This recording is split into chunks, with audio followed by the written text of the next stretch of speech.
சமைக்கலாம் ஸ்ரீதேவி சமையலில் இன்றைக்கி நம்ம வீட்டில் செய்கிற டிஃபன் தாங்க பார்க்க போகிறோம். இதில் வந்து நான் வந்து சாம்பாருங்க. இந்த சாம்பாரில் நான் என்ன இப்போ விசில் வந்துடுச்சு, நான் விசில் எடுத்துடுறேன். இந்த சாம்பாரில் என்னென்ன போட்டேன், டிஃபன் சாம்பாருங்க, என்னென்ன போட்டேன் அப்படின்றத நான் சொல்கிறேன். ஏன்னா ஃபஸ்ட்டு வீடியோ எடுக்கிறதுக்கு இங்கே ஆள் இல்லை, இப்போ தான் வந்திருக்கேன் என் பையன். அதனால் இப்போ பார்த்தீங்கன்னா இதில் வந்து கத்திரிக்காய், முருங்கைக்காய், தக்காளி, துவரம்பருப்பு, பச்சை மிளகா, மஞ்சள் பொடி இது போட்டு நான் விசில் வச்சுருக்கேங்க. விசில் வெந்துருச்சு. இப்போ நம்ம என்ன பண்ணுறோன்னா, இப்போ வந்து இந்த தண்ணியை வந்து நல்லா, இப்போ தண்ணி எக்ஸ்ட்ரா இருக்குது பார்த்தீங்களா, இந்த தண்ணியை வந்து நல்லா வடிகட்டிக்கலாங்க. இதில் நான் என்னென்ன போட்டிருக்கேன்னு எல்லாமே சொல்லிட்டேன். இப்போ இந்த தண்ணியை வடிகட்டியாச்சு. நம்ம நல்லா மத்து போட்டு இதை கடைச்சிட்டு வந்துடலாம். வாங்க சமைக்கலாம் சேனலில். இப்போ பார்த்தீங்கன்னா நான் இந்த சாம்பார் சொன்னேன் இல்லைங்களா, இப்போ நல்லா கடைஞ்சிட்டேங்க. நல்லா கடைஞ்சிட்டேன். இது உடனடி சாம்பார். வேலைக்கு போகிற எல்லாருக்குமே இது யூஸ்ஃபுல்லாக இருக்குங்க. ரொம்ப ஈஸியாக சட்டுன்னு செஞ்சிடலாம். இந்த தண்ணியை இதில் ஊற்றிக்கலாம். ஊற்றிட்டு ஒரு கடைஞ்சிட்டு உப்பும் போட்டுட்டேங்க. அவ்வளோதாங்க. இதுக்கு ஒரு சின்னதாக ஒரு தாளிப்பு போட்டோன்னா இந்த சாம்பார் ரொம்ப சூப்பராக இருக்குங்க டிஃபனுக்கு. காய் வச்சுருக்கேங்க. தாளிக்கிறதுக்கு எண்ணெய் ஊற்றிக்கலாம். எண்ணெய் நல்லா காயிட்டோம். இந்த எண்ணெய் காயறதுக்காண்டி நான் உங்களுக்கு ஒரு சின்ன டிப்ஸு சொல்கிறேங்க. நம்ம வந்து தூள் பெருங்காயத்தை விட கட்டி பெருங்காயத்தில் தாங்க ரொம்ப நல்லா மணமாகவும் இருக்கும். கட்டி பெருங்காயம் ரொம்ப நல்லதுன்னு சொல்லுவாங்க.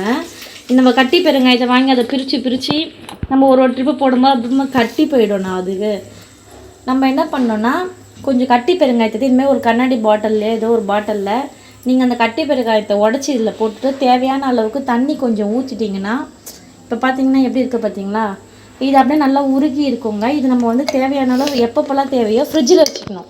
நம்மளுக்கு எப்போ தேவையோ அப்போ எடுத்து நம்ம யூஸ் பண்ணிக்கலாம். திறந்தோடனே எப்படி பெருங்காய ஸ்மெல் அப்படி இருக்குது. இப்போ நம்மளுக்கு அது கஷ்டமே இருக்காது. அந்த மாதிரி கட்டியாக இருக்கும், அது எப்படி குழம்புல கரையும் அப்படிலாம் சொல்லிட்டு கடுகு போட்டாச்சுங்க. தாளிக்கிட்டோம். அடுத்து பார்த்திங்கன்னா வெங்காயம், பூண்டு தட்டி வச்சுருக்கேன், கருவேப்பிலைங்க, இதை இதில் சேர்த்துக்கலாம்.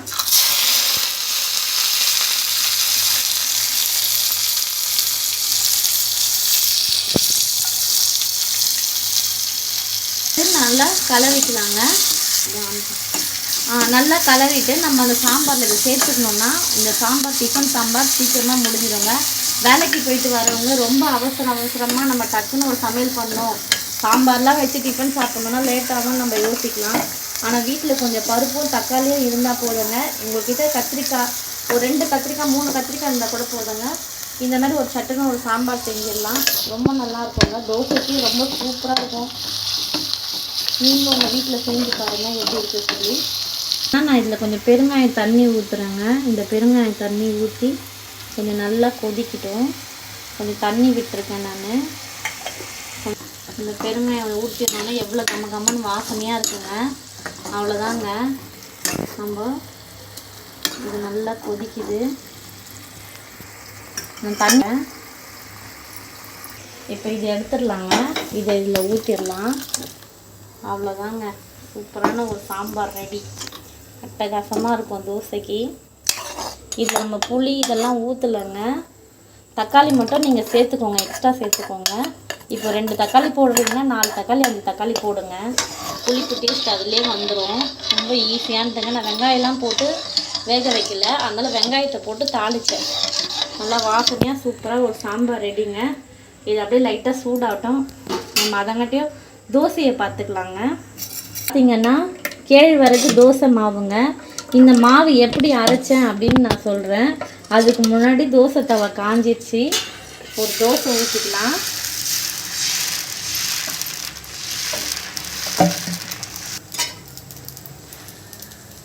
எண்ணெய் ஊற்றியாச்சுங்க. இது வேகட்டும். நான் அந்த மாவு எப்படி ரெடி பண்ணேன்னு சொல்கிறேங்க. ரேஷன் கடை அரிசி இருக்குது இல்லைங்களா, பச்சரிசி 1 கிளாஸு, ரேஷன் கடை அரிசி பச்சரிசி 1 கிளாஸும், புழுங்கலரிசி 1/2 கிளாஸு, ஒரு 3 ஸ்பூன் உளுத்தம்பருப்புங்க. இதை நல்லா ஊற வச்சுக்கணும். ஒரு 4 மணி நேரம் ஊற வச்சு உங்கள் வீட்டில் கிரைண்டர் இருந்தால் கிரைண்டர்லையோ இல்லை மிக்சிலையோ நீங்கள் போட்டு அரைச்சிக்கலாம். இது எல்லாமே ரேஷன் கடை தான். கேழ்வரகு வந்து நான் வந்து இந்த மாதிரி நான் மாவு வந்து அரைச்சி வச்சுருக்கேங்க. நம்ம வீட்டுக்கு தேவையான அளவுக்கு ஒரு 1 கிலோவோ 2 கிலோவோ வாங்கி நம்ம மிஷினில் கொடுத்து பவுட்ரு மாதிரி அரைச்சி வச்சுக்கலாம். அரைச்சி வச்சிக்கணுன்னா அரைக்கிறதுக்கு முன்னாடி தூசி ஏதாவது இருக்கான்னு நீங்கள் க்ளீன் பண்ணிட்டு தான் அரைக்கணும் கேழ்வரகு. இந்த மாதிரி மாவு இருந்ததுன்னா நம்ம பகடா செஞ்சுக்கலாம், அடை சுட்டுக்கலாம், எல்லாமே பண்ணிக்கலாங்க.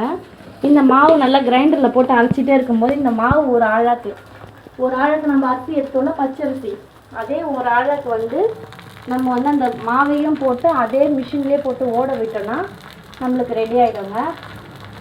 ஒரு 4 மணி நேரம் புளிக்க விட்டால் போதுங்க. ரொம்ப நேரம் புளிக்கணும்னு அவசியம் இல்லை. ஒரு 4 மணி நேரம் புளிச்சதுக்கப்புறம் பட்டாணி தோசை நல்லா சூப்பராக ரெடி ஆகி வருதுங்க. நல்லா நம்மளுக்கு ஈஸியாகவும் இருக்கும் திருப்பி போடுறதுக்கும். நம்ம மாவு அரைச்சி வச்சுருந்தோங்க. ஒரு கிளாஸ் நம்ம எந்த கிளாஸில் அளக்குறோமோ அதே கிளாஸில் மாவு போட்டு எல்லாம் மிக்சிலேயோ இல்லை கிரைண்டர்லேயோ ஒன்றா போட்டு ஓட விட்டு நீங்கள் அப்படியே ஒரு 4 மணி நேரம் புளிக்க வச்சிங்கன்னா போதுங்க.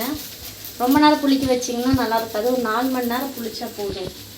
பச்சரிசி ஒரு ஆழாக்கு ரேஷன் கடை, புழுங்கலரிசி அரை ஆழாக்கு 4 ஸ்பூன் உளுத்தம்பருப்பு, 1 கிளாஸ் அதே அளந்த ஒரே கிளாஸில் ராகி மாவுங்க, கேழ்வரகு ராகி மாவு. தோசை ரொம்ப நல்லா வந்திருக்குங்க.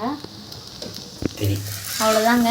தோசை சொன்னால் சூப்பராக செவந்து வந்திருக்கு பார்த்தீங்களா, நல்லா சாஃப்டாக இருக்குது.